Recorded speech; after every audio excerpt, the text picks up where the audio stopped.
श्रीगणेशाय नमः।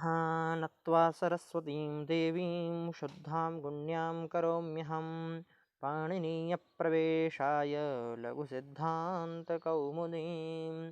नमस्कार साथियों, स्वागत है आपका हमारे YouTube चैनल पर। आज हम पढ़ रहे हैं लघु सिद्धांत कौमुदी के अंतर्गत संज्ञा प्रकरणम में तुल्यास्य प्रयत्नम सवर्णम, जो कि सवर्ण संज्ञा विधायक संज्ञा सूत्र है। तुल्यास्य प्रयत्नं सवर्णम, तुल्यंच तुल्यश्च इति तुल्यौ, आस्यं च प्रयत्नश्च इति आस्य प्रयत्नौ, तुल्यौ आस्य प्रयत्नौ ययोः तत्तुल्यास्य प्रयत्नं सवर्णम। तुल्य यानी कि बराबर, आस्य यानी कि मुख में रहने वाले जो कि स्थान है, जैसे कि तालु है, कंठ है, जिह्वा है, ओष्ठ है आदि, मूर्धा है आदि जो स्थान हैं जिनके द्वारा हम वर्णों को उच्चारण करते हैं, वर्णों का उच्चारण करते हैं।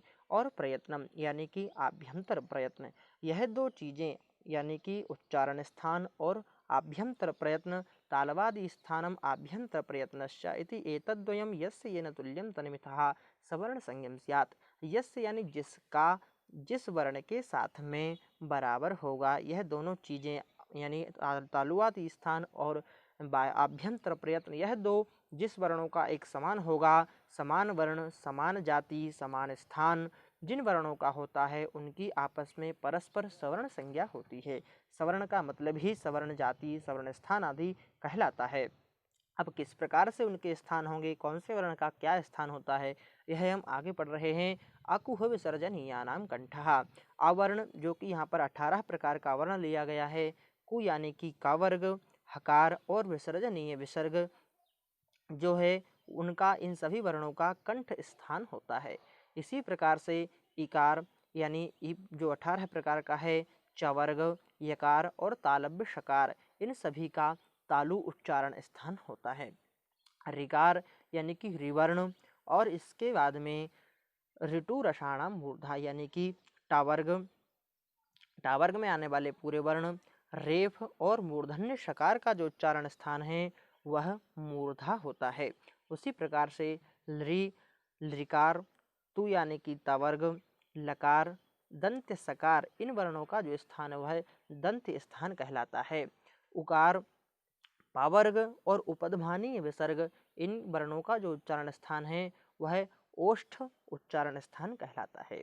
यम गणना नाम नासिका च, यह जो वर्ण है साथियों, यह कावर्ग, पावर्ग, चावर्ग, टवर्ग, तवर्ग, इन वर्गों के अंतिम वर्ण भी हैं, इसलिए यहाँ पर नासिका चा लिखा हुआ है। यानी कि तत्त इनके स्थान तो होते हैं, इसके साथ में नासिका भी एक उच्चारण स्थान इन वर्णों का निर्धारित है।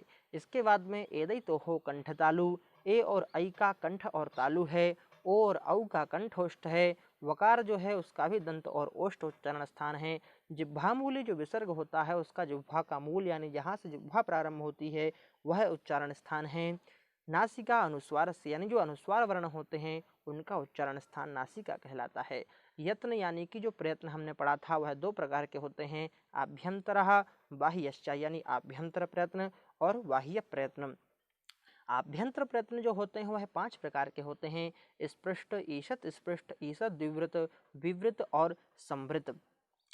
तत्र स्पृष्टम प्रयत्नम स्पर्शानाम, कौन से वर्ण का कौन सा अभ्यंतर प्रयत्न होगा यह समझने के लिए हमें देखना है कि तत्र स्पृष्टम यानी कि जो स्पृष्ट अभ्यंतर प्रयत्न है वह किसका है, स्पर्श वर्णों का। स्पर्श वर्ण किसको कहते हैं तो वह आगे बतलाया जाएगा। इसी प्रकार से जो अंतस्थ वर्ण होते हैं उनका ईषत स्पृष्ट जो अंत आभ्यंतर प्रयत्न है वह होता है। उसी प्रकार से जो ऊष्माण वर्ण होते हैं उनका ईषद द्विवृत होता है, और जो स्वर हैं जिनको हम अच भी कहते हैं उनका विवृत आभ्यंतर प्रयत्न होता है।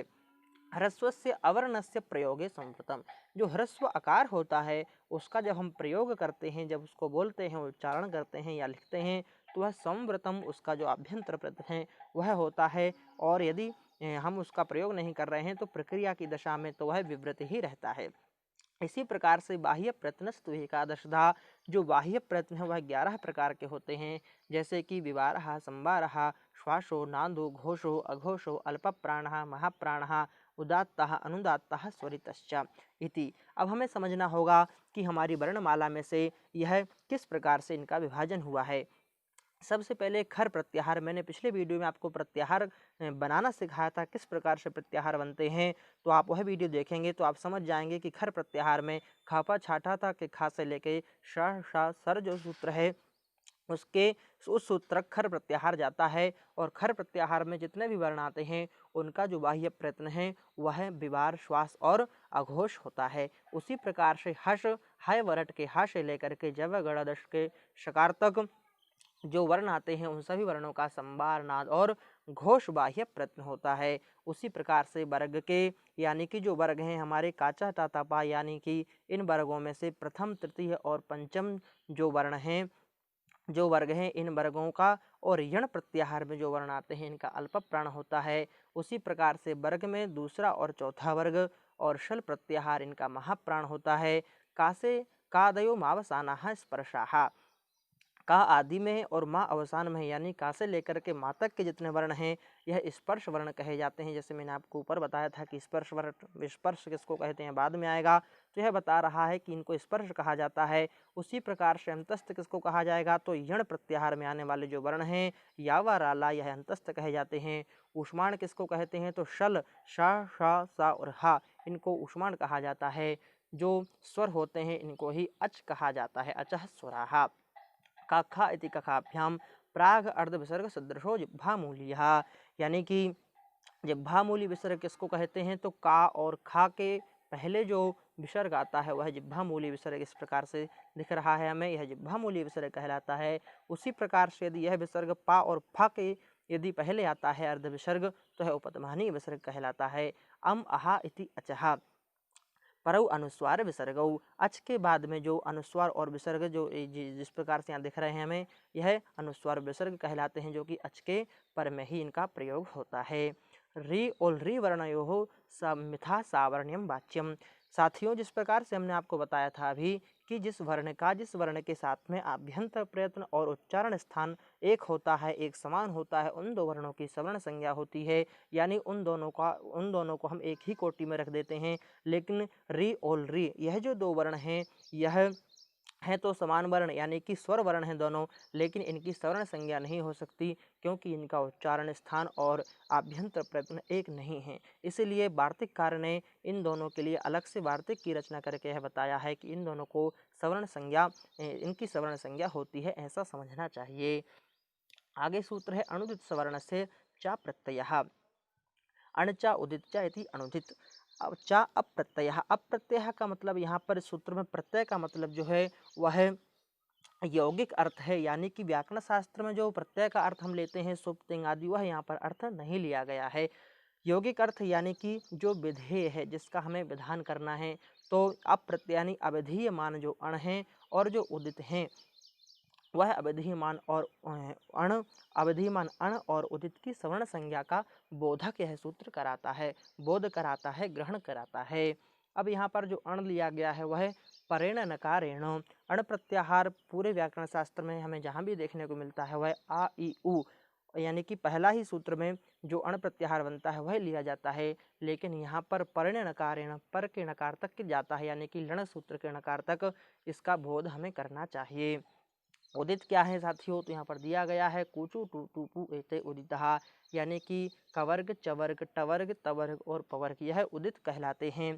तदेवं उसी प्रकार से आ इत्यष्टादशानाम संज्ञा, जो कि आकार की हमने 18 प्रकार की संज्ञा पहले पढ़ चुके हैं। तथैव उसी प्रकार से रिकार और रिकार, तथैव इकार और उकार, यानी इकार और उकार को भी 18 प्रकार का, रिकार स्त्रिंशतः, रिकार और रिकार इन दोनों को मिला करके 30 प्रकार के भेद होते हैं, एक के 12 और एक के 18, टोटल मिला करके 30 भेद इन दोनों के होते हैं। एचो द्वादशानाम, जो एच प्रत्याहार में वर्ण आते हैं ए ओ आई औ, इनके द्वादश भेद होते हैं, पहले भी हम पढ़ चुके हैं। अनुनासिक और अननुनासिक के भेद से यकार, वकार और लकार यानी या व ला, यह वर्ण जो हैं यह भी दो दो प्रकार के होते हैं, अनुनासिक और अननुनासिक, जैसे कि या वा ला और या वा ला।